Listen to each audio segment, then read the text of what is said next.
I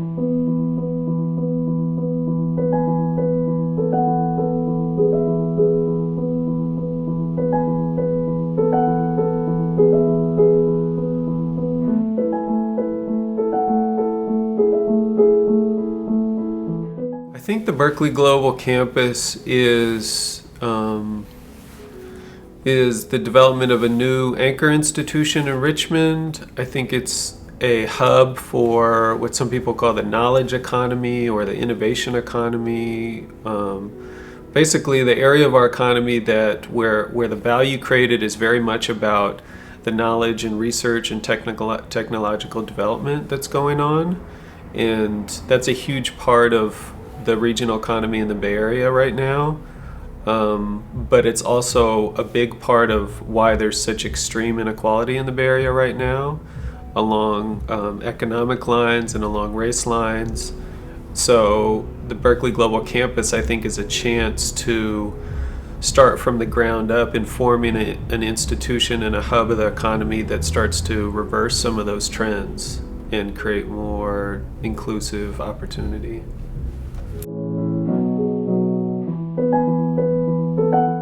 There's a lot of folks that do look at Richmond, do look at this Berkeley Global Campus as a great opportunity.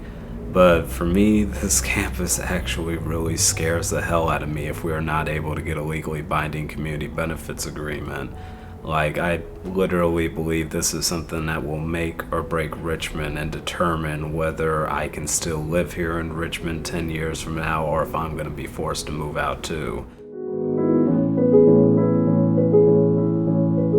An anchor institution can have a lot of positive impacts on marginalized communities if they choose to align their mission with those communities who need more support and help. So, for example, there's many universities around the country who have worked with marginalized communities to transform local food systems, to provide well-paying living wage jobs with benefits, small businesses, to get small businesses contracted with the university so that the local economies have an opportunity to grow and have some kind of stability and security in working with those anchor institutions. And if you're a university, also providing educational pathways and services for local communities from kindergarten all the way through community college and college.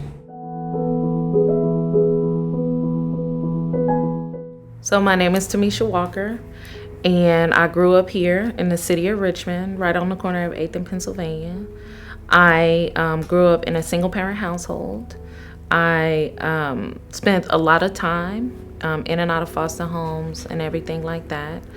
I moved around a lot around California, back and forth to North Carolina with different family members.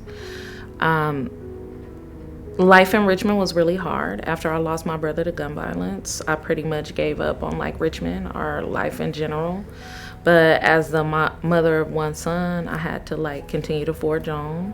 I ended up, really my life ended up spiraling out of control as a young adult, and I ended up in jail, facing a lot of prison time. Fortunately, as a faithful person, I believed that God would do something, so I was able to come home from incarceration. A year home from jail, I couldn't find employment or a job because of my criminal history.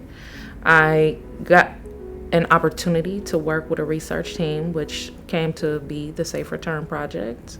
And I've been doing this organizing for almost 5.5 years now here in the city of Richmond, mainly focused on reducing barriers for people impacted by the criminal justice system and changing policies and building coalitions around of people who could fight for these issues. And that's pretty much been my organizing career. So I grew up here kind of living the best of both worlds, right? My father built a home in El Cerrito, but his business was in Richmond. So I went to school here, finished school here, and then I got involved into another lifestyle and didn't go to college. And And after 15 years of traveling and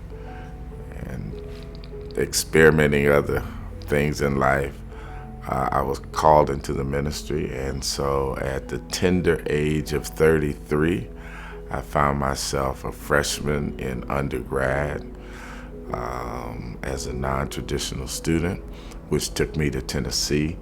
And I spent 20 years in the South, lived in Tennessee, Alabama, Georgia.